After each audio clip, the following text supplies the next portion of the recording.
કે લાગણીઓના રૂપિયા કમાવામાં ઘણી વખત આપણે લાગણીઓ સાથે બહુ મોટો કોમ્પ્રોમાઇઝ કરેલો હોય છે. સુરેશ દલાલની પેલી કવિતા છે ને, કમાલ કરે છે, કમાલ કરે છે.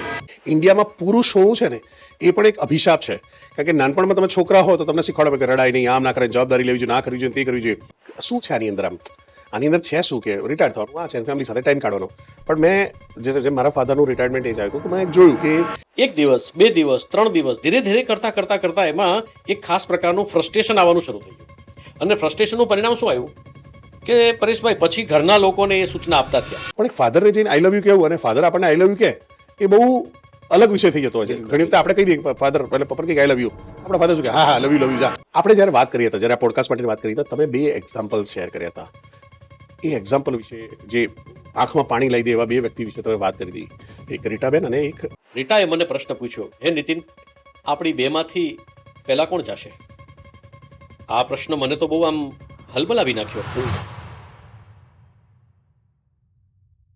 હિંચકાની ઠેસ દેતા દેતા યુવાનીમાં જોવાયેલા વૃદ્ધત્વ સપના જ્યારે પૂરા થાય ત્યારે જ વડીલ હોવાનો વૈભવ શરૂ થાય છે.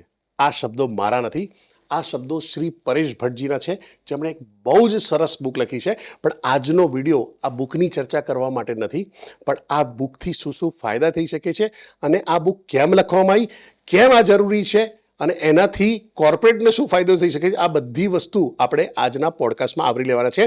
મારી સાથે છે પરેશ ભટ્ટજી. પહેલા પણ આપણી સાથે પોડકાસ્ટ કરેલા છે. જબરદસ્ત વ્યક્તિત્વ છે અને બહુ જ વિશાળ એમનું ક્ષેત્ર છે જ્યાં અલગ અલગ અલગ અલગ જાતની ટ્રેનિંગ આપે છે. આઈડિયલી અમે નામ તો શેર કરીએ છીએ પણ અમે પ્રોફેશન પણ શેર કરતા હોઈએ છીએ. તો પરેશજી, આજના પોડકાસ્ટમાં ફરી આપનું સ્વાગત છે. ધન્યવાદ પરેશભાઈ, થેન્ક યુ. મારો પહેલો સવાલ, જી, વડીલ હોવાના વૈભવની પ્રેરણા ક્યાંથી મળી? વડીલ હોવાનો વૈભવ આ પુસ્તક ખરેખર પુસ્તક લખાયું એ પહેલા ટ્રેનિંગ મોડ્યુલ બન્યું. ઓકે. મારા એક પરિચિત રિટાયર થવાના હતા, તો એમના ફેરવેલમાં મને પ્રવચન કરવા માટેનો આગ્રહ કર્યો કે તમે આવો અને અડધી કલાક માટે કોઈ વિષય ઉપર તમે પ્રવચન કરો. વિષયની પસંદગીની છૂટ મને આપેલી. તો મેં એના આધારે નક્કી કર્યું કે કયા વિષય ઉપર બોલવું અને ફટાફટ રિટાયરમેન્ટ પછીની કોઈ પણ એક કર્મચારીની લાઈફ કેવી હોય એ સંદર્ભે અમે ચર્ચા કરી અને એમાંથી એક ટ્રેનિંગ મોડ્યુલ મળ્યું. ખૂબ જ લોકોએ સરાહના કરી. પછી ધીરે ધીરે કરતાં આની ડિમાન્ડ આવવા મળી. પહેલાં હું માત્ર આ ટ્રેનિંગ કરતો અને આ વિષય ઉપર જઈ અલગ અલગ કોર્પોરેટમાં, અલગ અલગ સંસ્થાઓમાં, અમુક સામાજિક સંસ્થાઓમાં મને આ ટ્રેનિંગ માટે બોલાવે, પ્રવચન કરવા બોલાવે, હું બોલાવું અને કાર્યક્રમ પૂરો થાય ત્યારે લોકો એવું કહે કે આનું પુસ્તક સ્વરૂપે કોઈ સંપાદન થયેલું છે. પછી એમાંથી મને પ્રેરણા મળી અને આ પુસ્તક લોકોની સુધી અમે પહોંચાડી શક્યા.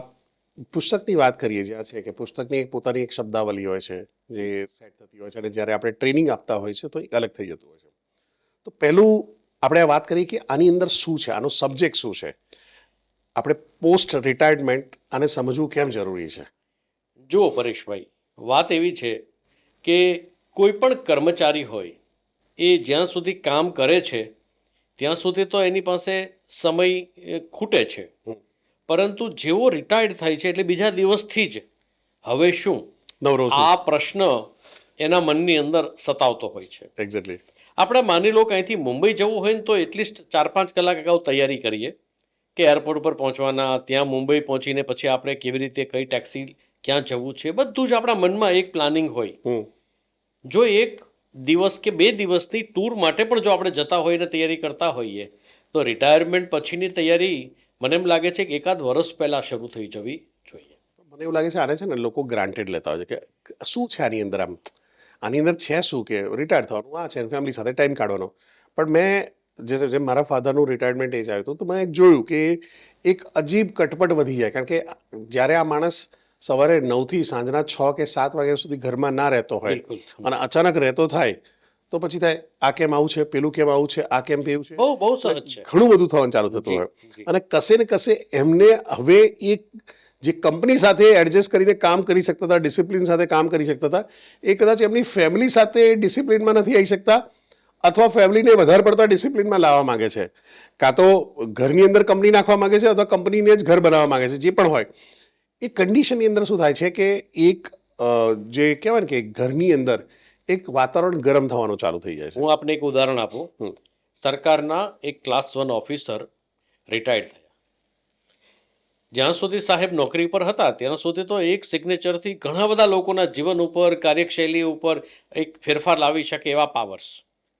રિટાયર થયા, આગલે દિવસે સાંજે ફેરવેલ થઈ ગયું, બધા લોકોએ તાળી પાડી, એમના સુખદ સ્મરણોને વાગોળ્યા અને ઘરે પહોંચ્યા. બીજે દિવસે સવારમાં 10 વાગે પેલી સરકારની ગાડી લેવાના આવી. હા એટલે બીજા દિવસે સવારના એ તો તૈયાર થઈને બેઠા, પરંતુ એને ખબર હતી કે રિટાયરમેન્ટ છે. એક દિવસ, 2 દિવસ, 3 દિવસ ધીરે ધીરે કરતા એમાં એક ખાસ પ્રકારનું ફ્રસ્ટ્રેશન આવવાનું શરૂ થઈ ગયું. અને ફ્રસ્ટ્રેશનનું પરિણામ શું આવ્યું કે પરેશભાઈ પછી ઘરના લોકોને એ સૂચના આપતા થયા કે આ સમય આ કામ આ સમયે થવું જોઈએ, આ વસ્તુ અહીંયા મુકાવી જોઈએ, આ આવી રીતે જ થવું જોઈએ. હવે આ સૂચના આપે ત્યાં સુધી પણ વાંધો નહીં, પરંતુ એ સૂચનાનો જો અમલ ન થાય ને તો ખુલાસા માગે કે મેં તમને આવું કહેલું, હજી સુધી કેમ નથી થયું, મને ખુલાસો આપો. એમનું કાઉન્સેલિંગ કરી અને આશરે 3 મહિના પછી એમને નોર્મલ કર્યા કે દાદા હવે તમે મોટા અધિકારી નથી, હવે તમે ઘરમાં છો તો કે પુત્રવધુના સસરા છો, એક ગ્રાન્ડ ચાઇલ્ડના દાદા છો, તમે તમારા ફેમિલી મેમ્બર સાથે એવી રીતે જીવો કે જે તમે એક સામાન્ય જીવન જીવો છો.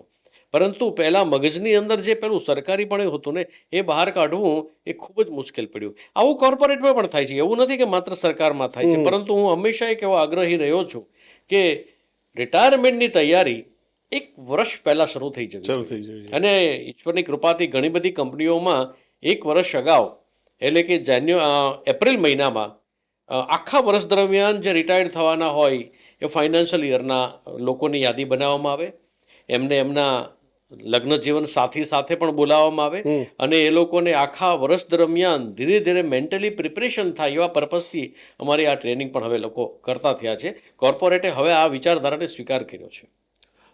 મારો આમાં સવાલ છે કે કોર્પોરેટને આમાં શું ફાયદો? કારણ કે સમજો કે હું એઝ અ કોર્પોરેટ ટ્રેનર, તમે પણ છો, હું પણ છું, આપણે વાત કરી તો આપણે જતા હોય તો આપણે એ કરીએ કે ભાઈ જો તમે આ ટ્રેનિંગ આપશો તો તમારા એમ્પ્લોયી આવી રીતે ડેવલપ થશે, એ તમારા બિઝનેસમાં આટલો બદલાવ લાવશે, તમારું કંપનીનું એન્વાયરમેન્ટ આવું કંઈક થશે, તમારા જે કોન્ફ્લિક્ટ છે ઓછા થઈ જશે, તમારા જે લોકોના છે કોર્ડિનેશન્સ વધી જશે. તો એ આપણે બેનિફિટ સેલિંગ કરતા હોય ને એના બદલે આપણે ટ્રેનિંગના કોન્ટ્રાક્ટ્સને આપતા હોય. આ ટ્રેનિંગમાં જ્યારે માણસ રિટાયરમેન્ટ થવા જઈ રહ્યો છે તો એઝ અ કંપની હું શું કરવા પૈસો ખર્ચો? 3 બેનિફિટ થાય. પહેલામાં પહેલો બેનિફિટ, જિંદગી કે સાથ ભી જિંદગી કે બાદ ભી. LICનું જે આ સ્લોગન છે, બસ એવું જ સ્લોગન અહીંયા HR ડિપાર્ટમેન્ટ સાબિત કરીને દેખાડે છે કે નોકરી કે સાથ ભી નોકરી કે બાદ ભી. મતલબ કે એનું HR સ્ટ્રોંગ છે. દે કેર અબાઉટ ધર એમ્પ્લોય. માની લો કે તમે રિટાયર્ડ થવાના છો, તમને આ પ્રકારની ટ્રેનિંગમાં મોકલ્યા, તો જે લોકો હજી રિટાયર્ડ નથી થવાના એના મનમાં એક પોઝિટિવ મેસેજ કંપની તરફથી જાય છે કે ભાઈ company is a caring. Company અમારા કર્મચારીઓનું રિટાયરમેન્ટ પછી પણ માનસિક રીતે સ્વાસ્થ્ય જળવાય એવા પર્પઝથી ધ્યાન રાખે છે. નંબર 2, આ અમારા પુસ્તકમાં જે અલગ અલગ ચેપ્ટર આપ્યા છે એમાં એક ચેપ્ટર છે વારસાઈ કરવી જરૂરી છે. હવે જો પરેશભાઈ, વારસાઈ 2 રીતની હોય છે. એક હોય છે બુંદ વારસ, નોમિનેશન. સક્સેશન પ્લાનિંગ કહી શકાય? ના, વારસાઈ એટલે નોમિનેશન એટલે કે વ્યક્તિના ગયા પછી એમના વારસદાર કોણ છે. ઓકે. આપણે વારસાઈ આપણે ફેમિલી તરફથી જેમ આપણે વિલ લખીએ છીએ. ઓકે. જો આમાં એક મૌલિક વિચાર તમને કહું, વારસાઈ નોમિનેશન 2 પ્રકારના હોય છે. હું થોડું ગુજરાતીમાં તમને એ શબ્દ જરા સમજવાની કોશિશ કરજો. એક હોય છે બુંદ વારસ. બુંદ વારસ એટલે આપણા શરીર દ્વારા પેદા થયેલું બીજું શરીર કે જે આપણી બધી ભૌતિક સંપત્તિ છે એનો એ વારસદાર, એનો હકદાર. બીજું એક હોય છે નાદ વારસ. નાદ વારસ એટલે કે આપણું સંતાન નહીં, પરંતુ આપણી વિચારધારાને, આપણી કાર્યશૈલીને એક્સટેન્ડ કરવા માટે થઈને આપણે એ આવડત કોકને આપીને જઈએ. હું મારી ટ્રેનિંગમાં એક ઘણી વખત પ્રશ્ન પૂછતો હોઉં છું કે આ દુનિયામાં સૌથી વધારે આવડત ક્યાં ધરબાયેલી છે, સ્કિલ ક્યાં પડેલી છે? એટલે ઘણા બધા લોકો વિકીપીડિયા કે ગૂગલ કે ChatGPT છે. ના, પણ બિલકુલ વાત ખોટી છે. આ દુનિયામાં સૌથી વધારેમાં વધારે આવડત, સ્કિલ, હુન્નર, ડહાપણ બધું ક્યાં ધરબાયેલું છે સર? સ્મશાન અને કબ્રસ્તાનમાં. કારણ કે ઘણા બધા લોકો એવા છે જેની પાસે એક આગવી શૈલી હતી, આગવી કલા હતી, આગવી આવડત હતી, એ બીજાને આપ્યા વગર જતા રહ્યા. કોર્પોરેટમાં જો હવે આ ટ્રેનિંગ કરવામાં આવશે માની લો કે તમારે આ રિટાયરમેન્ટનું છેલ્લું વર્ષ છે, તો અમે ટ્રેનિંગમાં એવું કહીએ છીએ કે પરેશજી, તમે આટલા વર્ષ આ ઓર્ગેનાઇઝેશનમાં આટલા વર્ષોથી ઈમાનદારીથી સરસ રીતે કામ કર્યું છે, તમારા જેવા જ બીજા 10 પરેશ જોશી આપી અને પછી આ કંપની છોડો, જેથી કાલ સવારે જ્યારે એ લોકો કામ કરે ત્યારે તમારી વિચારધારા, તમારી ઈમાનદારી, તમારી કામ કરવાની ધગશ, તમારી કામ કરવાની આવડત એ લોકોમાં દેખાવી જોઈએ. આ જે નોમિનેશન છે ને, એ નોમિનેશન આ ટ્રેનિંગ દ્વારા થાય છે. આ બીજો બેનિફિટ છે. અને ત્રીજો બેનિફિટ એ છે કે જે ઓર્ગેનાઇઝેશનની અંદર વર્ષો સુધી કામ કર્યું છે, એ કામ કર્યા પછી જ્યારે કર્મચારી રિટાયર્ડ થાય છે ત્યારે એને અંદરથી સુકૂન થાય છે. જે પેલું ગિલ્ટી ફેક્ટર આવે છે ને, એ નહીં થાય કે હવે એ કંપનીએ બસ હવે અમારા માટે ત્યાંના ડોર ક્લોઝ થઈ ગયા અને છે. દૂધમાંથી માખી અટી ગઈ છે એવું એટલે એમને એ કંપની પ્રત્યે સતત ભાવ, જે વિચારની દુનિયા છે, જળવાય જે આખી એક વાઇબ્રેશન્સ છે, એ પોઝિટિવ વાઇબ્રેશન્સ એ ઓર્ગેનાઇઝેશનના કર્મચારી છોડે ત્યારે પણ એને માટે થઈને મૂકીને જતા હોય છે. અને એટલા માટે તમારા પ્રશ્નનો જવાબ એ છે કે આ 3 કારણને લીધે કોર્પોરેટ કંપનીએ આ પ્રકારની ટ્રેનિંગ કરવી જોઈએ. અત્યારે શરૂ થઈ રહી છે. હું આને સમરાઇઝ કરું તો હું 3 સેક્શન જોઈ રહ્યો છું. એક, એચઆર પોતાની એક અલગ આગવી છાપ ઊભી કરી શકે છે આ પ્રોગ્રામથી, જી, કે એચઆર અને કંપની બંને કહી શકાય કે ભાઈ આપણે કેર કરીએ છીએ. એચઆર માટે એક સરસ થાય કે એને કંપનીમાં પોતાનું કામ બતાડી શકે કે ભાઈ હું આવું કંઈક નવું કરી રહ્યો છું. કંપની પોતે શો કરી શકે કે નાવ વી કેર ફોર ધ પીપલ, તમે અમારા એમ્પ્લોય છો અને એમ્પ્લોય નથી ત્યારે પણ અમે આ જ કેર કરી રહ્યા છીએ. બીજું જે તમે વાત કરી કે ભાઈ જે નોમિનેશન છે કે સક્સેશન પ્લાનિંગ કહીએ કે ભાઈ આના પછી કેવી રીતના ગોઠવશો, ઘણી વખતે મને એ ફીલ આવે છે, કારણ કે તમે મેં આપણે મોટા કોર્પોરેટ્સમાં આપણે કામ કરેલું છે, જેની અંદર એવું થાય કે છેલ્લા રિટાયરમેન્ટના 2-3 વર્ષ રહ્યા હોય તો માણસ થોડો ડોસાઇલ થઈ જતો હોય, થોડો આરામમાં આવી ગયો, થોડો કમ્ફર્ટ ઝોનમાં, કે હવે દાડા જ કાઢવાના છે ને. તો એ મેં જોયા કોર્પોરેટમાં રખડતા હોય. અમારા એક જાની સાહેબ હતા, એક શુક્લા સાહેબ પણ હતા, તો એ ફરતા હોય, આખા ફ્લોરમાં ફરતા હોય, આમ છે ને શું ચાલે. એચઆરને ખબર છે કે રિટાયર્ડ થવાનું છે, આપણને ખબર રિટાયર્ડ થવાનું છે, અને ઘણી વખતે એ કંઈક નેગેટિવ કે કંઈક ઘણી એવી વસ્તુ પાસ કરતા હોય કે જે આપણે એવું લાગતું હોય કે આ ના કરવી જોઈએ.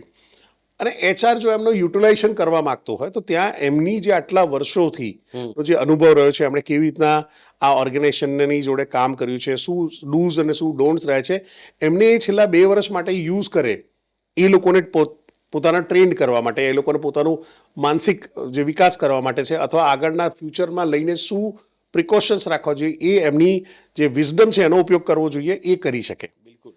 અને ત્રીજો જે સૌથી ઇમ્પોર્ટન્ટ વાત કરી, પોઝિટિવ વાઇબ્રેશન છોડી અને કર્મચારી એ સંસ્થાને thank you, Tata, bye bye કહી શકે. હું આને એક અલગ રીતે પણ જોઉં છું. આમાં એક જે તમે કીધું છે એમાં એક્સટેન્શનમાં કે આ પોઝિટિવ નોટમાં બહાર આવ્યો છે ત્યારે આપણો એક રિટાયર્ડ બ્રાન્ડ એમ્બેસેડર બહાર જઈ રહ્યો છે. બિલકુલ.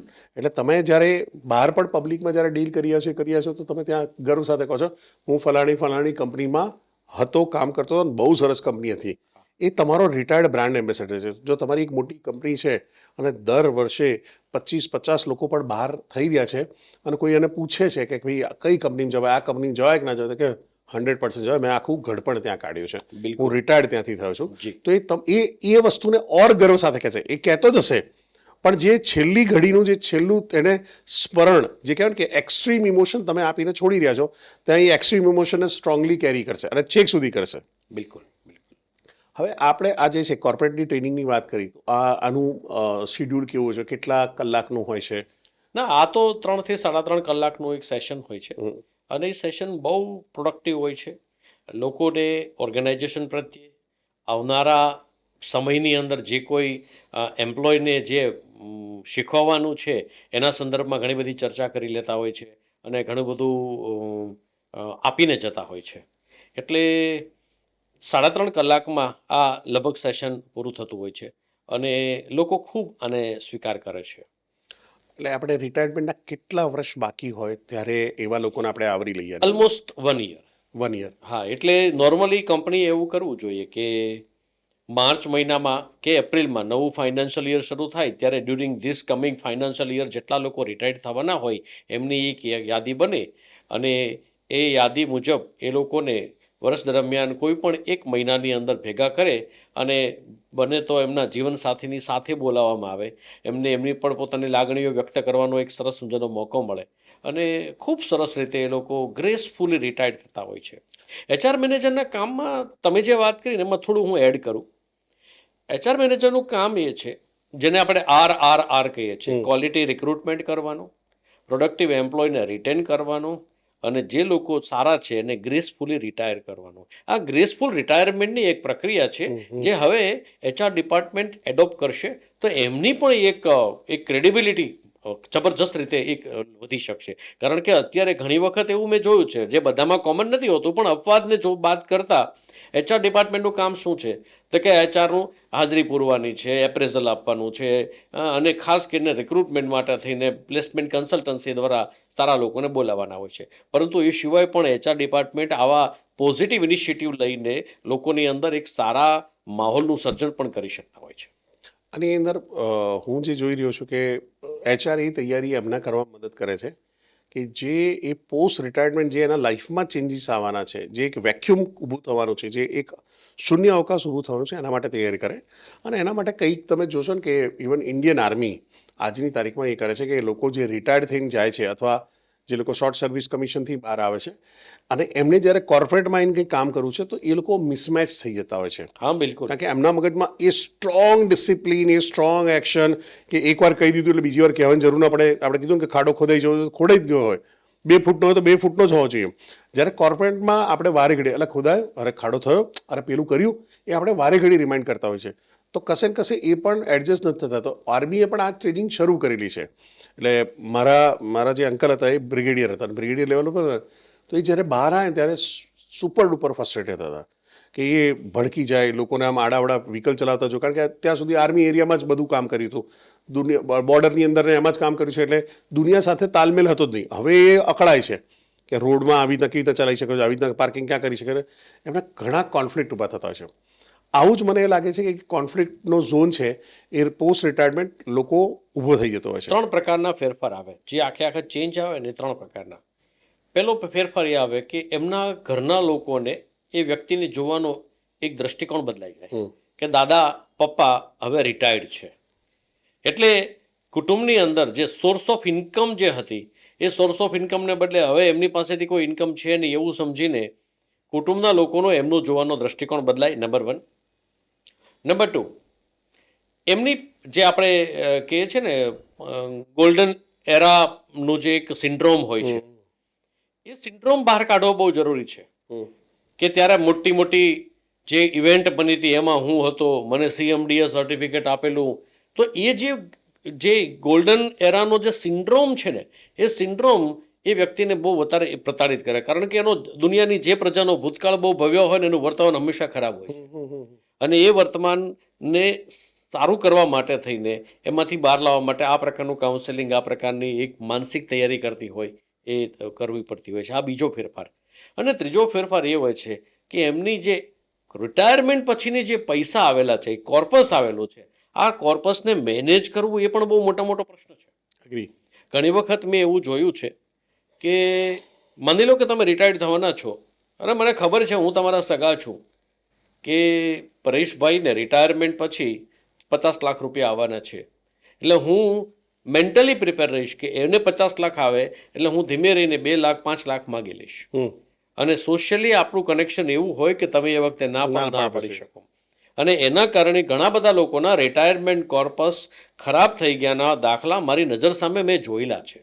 તો એ લોકોને મેન્ટલી પ્રિપેર કરીએ કે તમારું જ્યારે કોર્પસ આવે ત્યારે તમારે આનું ઇન્વેસ્ટમેન્ટ ક્યાં કરવું જોઈએ, કેવી રીતે કરવું જોઈએ. ચલો એ તો બહુ નાનીકડી વાત છે, પરંતુ આ 3 પ્રશ્નોને કારણે એ ફ્રસ્ટ્રેશન આવવાની શરૂઆત થઈ જતી હોય છે. એબ્સોલ્યુટલી.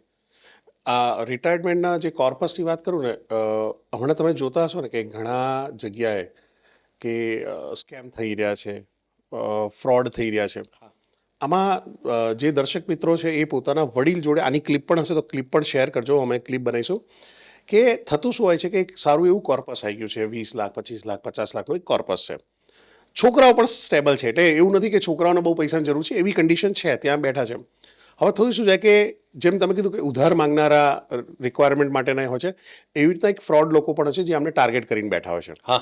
અને એ ટાઈમમાં ઊંધી સીધી પોલિસી, ઊંધા સીધા મ્યુચ્યુઅલ ફંડ, ઊંધી સીધી એવી જગ્યાએ ક્રિપ્ટો જેમાં તમારી માસ્ટરી નથી, તમારી ઓળખાણ નથી, તમારી સમજણ નથી, ત્યાં રોંગ ઇન્વેસ્ટમેન્ટ કરી દીધું અથવા તમને મોટી લાલચ આપી દીધી કે આટલા લાખ, આટલી જીવનમાં તમે 50 લાખ ભેગા કર્યા છે, જો અહીંયા ઇન્વેસ્ટમેન્ટ કરશો તો 2 વર્ષમાં આ 5 લાખ 5 કરોડ 10 કરોડ જે પણ હોય એ કોર્પસ મોટું ઊભું થઈ જશે. અને એ લાલચમાં આવીને ઘડપણની અંદર પૈસા ગુમાવવા વાળો વર્ગ હવે વધી રહ્યો છે. બિલકુલ વધી રહ્યો છે. રોજ છાપામાં એ આપણે વાંચવા આપણે રોજ જઈ રહ્યું છે અને ખબર નહીં કેમ લોકો હજુ પણ સમજી નથી કે આ છાપું વાંચવાનું બંધ કરી દીધું કે અવેરનેસ નથી. અને બીજું જે ડિજિટલ અરેસ્ટ છે, હા. એટલે હું અહીંયા એ વસ્તુને કરવા માંગીશ કે ડિજિટલ અરેસ્ટ, અને મને મારી એ પણ રિક્વેસ્ટ છે કે તમે તમારા સેશનમાં આને આવરેલું જ હશે કદાચ, પણ ના આવરેલું હોય તો તમે આને અંદર એડ કરજો. ડિજિટલ અરેસ્ટ નામની કોઈ વસ્તુ નથી. કોઈ તમને ધમકાઈ શકતો નથી, કોઈ કશું કરી શકતું નથી. આપણી પોલીસ બહુ જ જબરદસ્ત છે. એને કોઈના પાતાળમાંથી જઈને ગોતવા હશે તો ગોતી લેશે, પણ આપણે એવા કોઈ પણ કાંડમાં સપડાવવાની જરૂર નથી. 3 જગ્યાએ તમે લોકો ફસાઈ શકો છો. એક, જે મેં તમને કીધું, પૈસાની રોકાણની લાલચ. બીજું, હની ટ્રેપિંગ, એટલે કોઈ અચાનક સુંદર યુવતી તમારી તરફ આવી રહી છે, આકર્ષાઈ રહ્યા છે, કોઈક વિડીયો બની ગયો, કોઈ હોટલમાં જતા રહ્યા ત્યાં કંઈક કેસ થઈ ગયો ત્યારે થાય. અને ત્રીજું, ધમકાવું કે ભાઈ તમારા નામનું કોઈ પાર્સલ આવ્યું છે, તમારા નામનું પાન કાર્ડ કાર્ડ યુઝ થઈને એકાઉન્ટમાં ફ્રોડના પૈસા આવેલા છે, આ થયું છે, તે થયું છે, જે તમને ખબર જ નથી ને એવી કોઈ વસ્તુ આપીને એક માણસ કોન્ફિડન્ટલી તમને કોલ કરે છે, ડિજિટલ અરેસ્ટ કરે છે અને કેસમાંથી નામ કઢાવવા માટે પૈસા માંગે છે. તમે લઈને ચાલો, આવું કશું હોતું નથી અને આનાથી કંઈ ગભરાવાની જરૂર નથી. આ મારી એક રિક્વેસ્ટ છે કે જે પણ વ્યક્તિ આ વિડીયો જોઈ રહ્યા હોય, આ પોર્શન તમારા મા બાપને, તમારા વડીલને અવશ્યથી બતાવજો અને એમને આવા કોઈ જગ્યામાં ફસાતા અટકાવજો. Good, very good. આપણે જ્યારે વાત કરી હતા, જ્યારે આ પોડકાસ્ટ માટેની વાત કરી હતા, તમે 2 એક્ઝામ્પલ શેર કર્યા હતા. એ એક્ઝામ્પલ વિશે, જે આંખમાં પાણી લાવી દે એવા 2 વ્યક્તિ વિશે તમે વાત કરી હતી, એક રીટાબેન અને એક નીતિનભાઈની. એનો થોડો કિસ્સો શેર કરો. આ ઘટના એક જ છે. આપણે અત્યાર સુધી જે પોડકાસ્ટમાં વાત કરીને એ મગજથી વાત કરતા હતા. હવે હૃદયથી પણ થોડી વાત આમાં આ ટ્રેનિંગમાં છે. કારણ કે મારું એવું માનવું છે કે રિટાયરમેન્ટ પછી પોતાના સાંભળે. અને આ જ સંદર્ભે મારો એક મિત્ર છે, નીતિન સોની, બહુ સારો માણસ અને કાઠિયાવાડી મિજાજનો માણસ. ઘરમાં કામ કરાવવું એ તો બહુ જ દૂરની વાત. એમના ધર્મપત્ની રીટાબેન પણ બહુ સરસ, ખૂબ જ સુશીલ અને ખૂબ જ ધાર્મિક વૃત્તિવાળા બહેન. એક વખત હું જ્યારે એમના ઘરે ગયો ત્યારે નીતિનભાઈ રસોડામાં કામ કરતા હતા. મેં ખુલ્લા બારણે ટકોરા માર્યા, નીતિનભાઈ અવાજ કર્યો. એમણે કીધું, હા પરેશભાઈ, આવો આવો, બેસો, હું આવું છું. પણ મને નવાઈ લાગી કે આટલા વર્ષોના મારા છેલ્લા 30 વર્ષના પરિચયમાં નીતિનભાઈને રસોડામાં કામ કરતા જોવું એ મારી આંખો માટે પહેલું દ્રશ્ય હતું. ચમચી બાજુમાં ના મૂકતા હોય ને કામ કરતા હોય. મેં કીધું, શું કરો છો? તમે બેસો ને, હું આવું છું. એટલે હું બહાર બેઠો. લગભગ 5-7 મિનિટ થઈ એટલે એ હાથ કોરા કરતા કરતા કપડું સાઈડમાં મૂકીને, બોલો બોલો, કેમ છો? મજામાં. અમારે આદાન પ્રદાન થયું સ્મિતનું અને શબ્દોનું. પછી મારા મનમાં પહેલો પ્રશ્ન, નીતિનભાઈ, તમે કોઈ દિવસ રસોડામાં કામ ના કરો અને આજે રસોડામાં? મને નવાઈ લાગે છે. અરે ચાલો ને, છોડો ને એ બધી વાતને. એમ કરીને એણે વાતને ટાળી. લગભગ 10 મિનિટ અમારે જે કાંઈ કામ હતા એના સંદર્ભમાં વાતની શરૂઆત થઈ. ત્યાં રીટા ભાભી હવેલીથી આવ્યા. અમને બધાને પ્રસાદ આપ્યો, ઠાકોરજીને ધરાવેલો પ્રસાદ આપ્યો. અને નીતિનભાઈએ એમના પત્ની રીટાબેનને કીધું કે કુકરની 3 સીટી થઈ એટલે મેં ગેસ બંધ કરી દીધો છે, મેં સબ્જી પણ સમારી નાખી છે અને પરેશભાઈ આવ્યા એટલે બેઠો છું, હવે તું અમારા માટે ચા બનાવ. એટલે મારા મનમાં પેલો પ્રશ્ન પાછો એ જાગૃત થયો કે નીતિનભાઈ કામ તો કરે છે પણ રીટા ભાભીને એનો રિપોર્ટ પણ કરે છે. એટલે ફરી વખત મારા મનની અંદર પાછો પ્રશ્ન થયો. એટલે આ વખતે મેં નીતિનભાઈને પ્રશ્ન ન કર્યો પણ સીધું રીટા ભાભીને પ્રશ્ન કર્યો કે ભાભી, આ રસોડામાં જાય એવો માણસ નથી અને આજે કેમ રસોડામાં? મેં જ્યારે આગ્રહ કર્યો ને ત્યારે નીતિનભાઈ વચ્ચે કૂદી પડ્યા. એણે કીધું કે પરેશભાઈ, તમારે સાંભળવું જ છે ને તો સાંભળો. પરેશભાઈ, થોડા સમય પહેલા રીટાએ બનાવેલી 1 કપ ચા હિંચકા નહીં, એટલે કે ગેલેરીમાં બેઠેલા જે હિંચકો છે એમાં બેઠા બેઠા અમે પીતા હતા. હું વિચારે ચડી ગયો અને મેં ચાની ચુસ્કી લઉં હજી ત્યાં જ રીટાએ મને પ્રશ્ન પૂછ્યો, હે નીતિન, આપણી બેમાંથી પહેલા કોણ જશે? આ પ્રશ્ન મને તો બહુ આમ હલબલાવી નાખ્યો. એટલે મેં પણ એ વાતને ગંભીરતાથી ન લેતા એમ કીધું કે જો, હું તો બાબા રામદેવનો યોગ કરું છું, પ્રાણાયામ કરું છું, એની દવાઓ પણ આયુર્વેદિક દવાઓનો હું સેવન કરું છું. આપણે તો 100 વર્ષ પૂરા કરવાના છીએ. એટલે રીટાએ બીજો ધડાકો કર્યો કે મને પણ એ જ ડર છે. મને પણ એ જ ડર છે કે નીતિન, તમારી પહેલાં હું જો જતી રહીશ તો તમારું શું થશે? અને આ વાતે મારી ચાટ ઠરી જાય ત્યાં સુધી મને વિચાર શૂન્ય કરી દીધો. મને વિચાર આવ્યો કે રીટા વગરનું જીવન. કેવી રીતે જીવી શકીશ? રીટાએ કીધું કે નીતિન, તમને તો એ પણ ખબર નથી કે તમે કઈ સાઇઝના કપડાં પહેરો છો. આપણે માળીને શું પગાર આપીએ છીએ, કામવાળીને શું પગાર આપીએ છીએ. અને રીટા વગરનું જે શૂન્ય અવકાશ મેં થોડી વાર માટે ફીલ કર્યો અને હું અંદરથી હલબલી ગયો. પરેશભાઈ, સાવ સાચું કહું, આ રીટાને કારણે હું કોઈ પણ દિવસ સવારની ટ્રેન કે ફ્લાઇટ ચૂક્યો નથી. હું બાથરૂમમાંથી નાહીને નીકળું ત્યાં ટેબલ ઉપર પાકીટ, ચાવી, પૈસા, રૂમાલ, મોબાઈલ, ગરમ નાસ્તો અને મારી દવાઓ લાઇનસર ગોઠવાઈ ગયેલી હોય. હું ઘરેથી ઓફિસ જવા માટે નીકળું નહીં ત્યાં સુધી સતત મારી પાછળ દોડતી હોય. અને જ્યારે હું ઘરે આવું ને ત્યારે મારી ગમતા સ્વાદિષ્ટ ભોજનો તૈયાર હોય. અને જે દિવસે ઘરે હું રીટા ન હોય અને ઘરમાંથી બહાર નીકળીશ અને સાંજે હું નહીં, રીટા નહીં હોય ને હું ઘરે આવીશ, એ ઘર મને કેવું લાગશે? ઘણી વખત પરેશભાઈ એવું બનતું હોય છે કે લાગણીઓના રૂપિયા કમાવામાં ઘણી વખત આપણે લાગણીઓ સાથે બહુ મોટો કોમ્પ્રોમાઇઝ કરેલો હોય છે. સુરેશ દલાલની પેલી કવિતા છે ને, કમાલ કરે છે, કમાલ કરે છે, એક ડોસી ડોસાને હજુય વાલ કરે છે. મને એમ લાગે છે કે સાહેબ 50 પછી તો પ્રેમ કરવાની સાચી ઉંમર શરૂ થાય છે.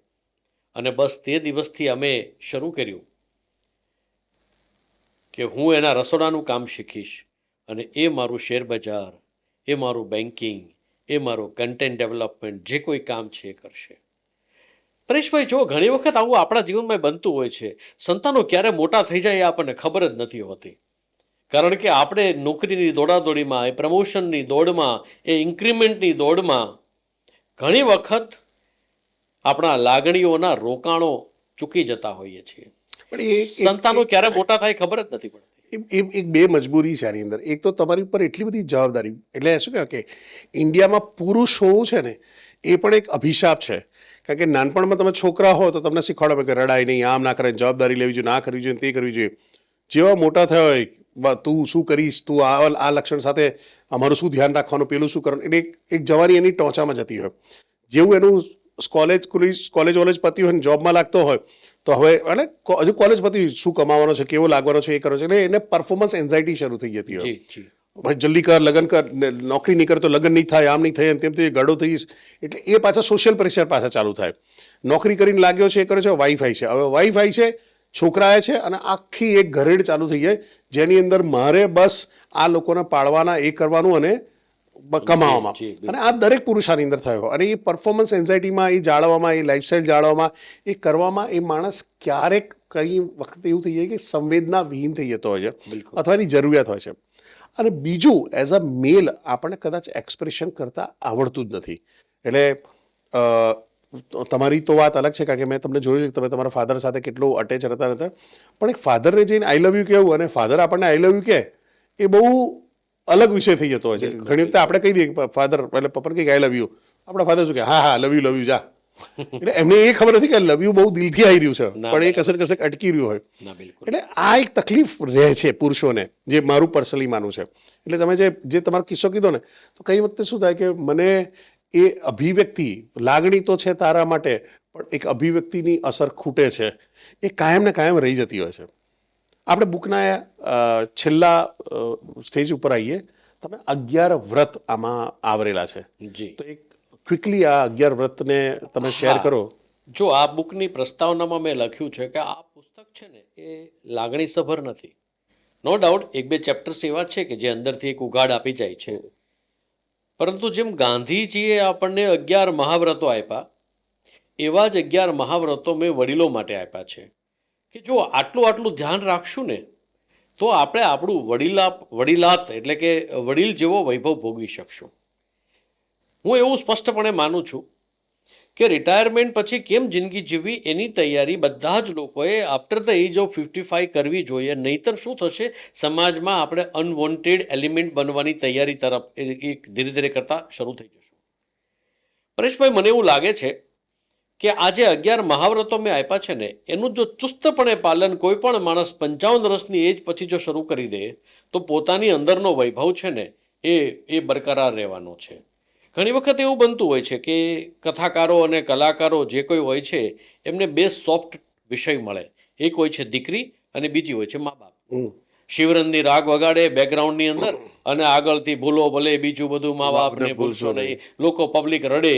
કારણ કે આ માનવી સંવેદના સાથે જોડાયેલો વિષય છે, એટલે એ તો આપણે સમજી શકીએ કે આમાં થોડું આપણું હૃદય થોડું ભીનાશ તો પકડવાનું જ છે, કોઈ સવાલ જ નથી, અને થવું જ જોઈએ. પરંતુ દરેક વખતે માત્ર લાગણીથી જિંદગી જીવાતી નથી.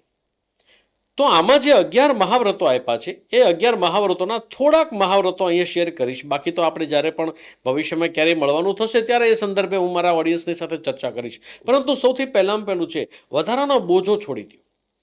કારણ કે જેમ જેમ જેમ જેમ કોઈ પર્વતારોહક હોય એ ઉપરની ઉધોની ગતિ કરે એટલે ભવિષ્યમાં કામમાં ન આવવાવાળી વસ્તુઓને બધી એ લોકો છોડતા જાય. માની લો કે એવરેસ્ટ કોઈ ચડી રહ્યું છે, નાસ્તાનો કોઈ ખાલી ડબ્બો છે, જે હવેમાં કોઈ નાસ્તો છે જ નહીં, તો ડબ્બાને ત્યાં છોડી દેવાનો, જેથી ઉધોની યાત્રા કરવામાં એ બોજો નડે નહીં. બસ આવું જ છે.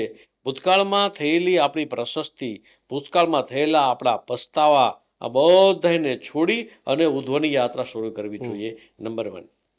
નંબર 2, મારા વિના કાંઈ નહીં ચાલે એ વિચારધારાને આપણે બહાર કાઢી નાખવી પડે. કારણ કે ઘણા લોકો એવું માને મારા વિના ચાલે નહીં સંસાર, પણ રામ કૃષ્ણ બુદ્ધ મહાવીર ચાલ્યા ગયા તોય ચાલે છે સંસાર. કોઈના વગર કાંઈ અટકી પડતું નથી. આપણી અંદર સ્થિર થવું, એને જ હું સ્વસ્થ કહું છું. પણ ઘણી વખતે એ થઈ જાય કે આપણે જોલી જવાબદારીમાં રહેલા હોય ને એટલે એવું થાય કે સાલા હું નહીં રહ્યો તો આ છોકરાનું શું થશે, હું નહીં રહ્યો તો આ લોકો શું ડિસિઝન લેશે, ઊંધું શું કરશે. પણ એ ભૂલે છે કે તમે પણ આવા જ ઊંધા સીધા ડિસિઝન લઈને એને જેને કહેવાય કે જ્યારે આ ઉંમરે આવ્યા છે એને કહેવાય અનુભવ, તો લોકો પોતપોતાના અનુભવથી કંઈ ને કંઈ શીખીને કંઈ ને કંઈ કરી લેશે. એ સંદર્ભમાં ત્રીજું છે આ પ્રતિભાવ આપવામાં ઉતાવળ ન કરવી. હા, કારણ કે પ્રતિભાવ આપવો એટલે શું છે, માની લો કે તમે કોઈ પણ ઘટના, વ્યક્તિ કે વસ્તુ વિશે મારી પાસેથી પ્રતિભાવ માંગો છો, તો હું શું કરું છું, મારી પરિપક્વતાનું પ્રદર્શન કરું છું.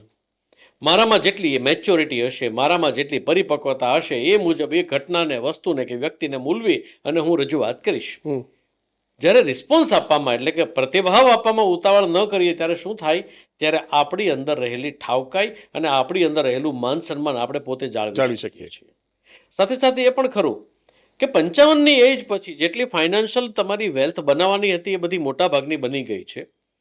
તો પછી વધારે પૈસા ભેગા કરીને એક તમે શ્રીમંત દર્દી બનવાને બદલે એક સારા માણસ બનો કે જે પૈસાને વાપરી અને જીવનને સેલિબ્રેટ કરે, એને ઉજવી શકે.